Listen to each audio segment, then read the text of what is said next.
Rallying around some of the most vulnerable of Idaho's citizens as lawmakers look to cut the state assistance they depend on. Good evening. Thanks for watching. I'm Matt Davenport. Todd Blackington has the night off. There'll be plenty of dozens of Medicaid rallies scheduled for tomorrow across the state of Idaho.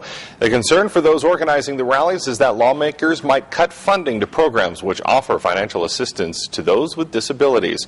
They want to make sure that those with doubts about the programs will see just how crucial they are for the families they help. Political reporter Aaron Coons has more. Good evening. Well, the issue at hand is how to balance that state budget while at the same time still helping those who benefit from Medicaid and not cost the state more in the long run. To understand the concern, you have to understand what Medicaid really does and how it's funded. Medicaid provides the state matching funds to help the poorest, sickest, and oldest in Idaho. The funding comes from two main sources, the state and the federal government. In that partnership process, the state puts up money and the federal government matches it. And Idaho has a strong matching ratio compared to many other states.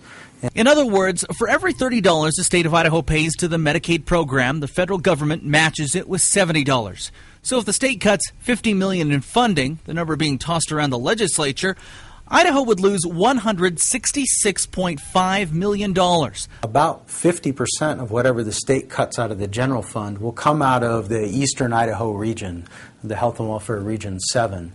Mike O'Blanis says they've already seen cuts to Medicaid in recent years. In fact, small reductions have been made since 2002, and it does impact people on a personal level. We've been through Medicaid reductions, not necessarily at this scale, in the prior years, and what we've seen is that people are able to access less services and get less supports. O'Blanis says the cuts mean families have less assistance paying for rehabilitation, counseling, and in-home services. But House Health and Welfare Chair Janice McGeehan says some of those services would be a family obligation, while the state focuses on helping those who have no family or nowhere else to turn. O'Blanis counters by saying if family in-home care is cut, some won't be able to afford the burden, and those with disabilities would end up in a state-funded hospital.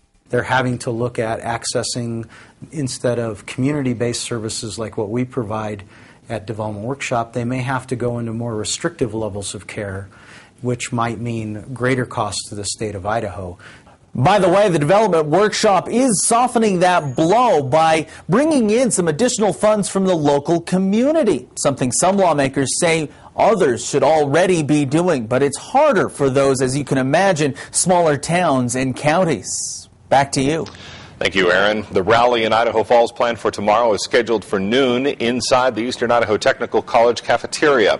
There are others planned for tomorrow in Pocatello, Rexburg, and Salmon, to name a few.